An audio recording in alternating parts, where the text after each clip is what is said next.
Good morning. We want to hear this. Everybody going to Taxi drivers ain't playing and we ain't backing down. All right?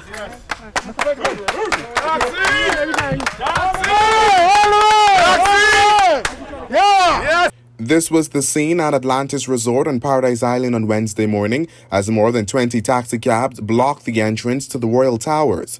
The impromptu blockade came as Atlantis reportedly moved to limit the number of taxi drivers who could work from the property. Bahamas Taxicab Union President Wesley Ferguson says after a year of unemployment, taxicab drivers are anxious to work. So Atlantis have been attempting to limit the amount of taxi drivers that come back to work. We spoke with Atlantis on one occasion and warned Atlantis that this is not wise. Hence, the last night, I just wrote an email to Mr. Russell Miller, the Senior Director of Atlantis, and warned him not to take this position today. This is not wise because taxi drivers have the rights in this country to earn a living. In a statement, Atlantis said while the matter has been resolved, it was very disappointed in today's attempt to disrupt the overall guest experience in business at a time when the resort is experiencing its highest number of visitors since the outbreak of the pandemic. The demonstration started just before 10 o'clock. As the minutes dragged on, additional drivers joined the blockade. Eventually, Atlantis security erected barricades to keep taxicabs out, but Ferguson said drivers were not going to back down.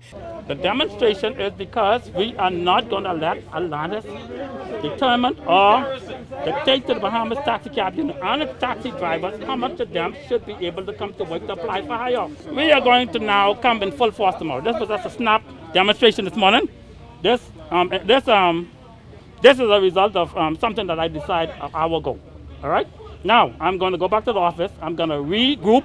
We're going to reorganize, and we're going to come in full force tomorrow, all of us coming to work. Ferguson insisted that taxi drivers were not being unreasonable, adding that any move to limit the number of taxis at the resort could have far-reaching implications.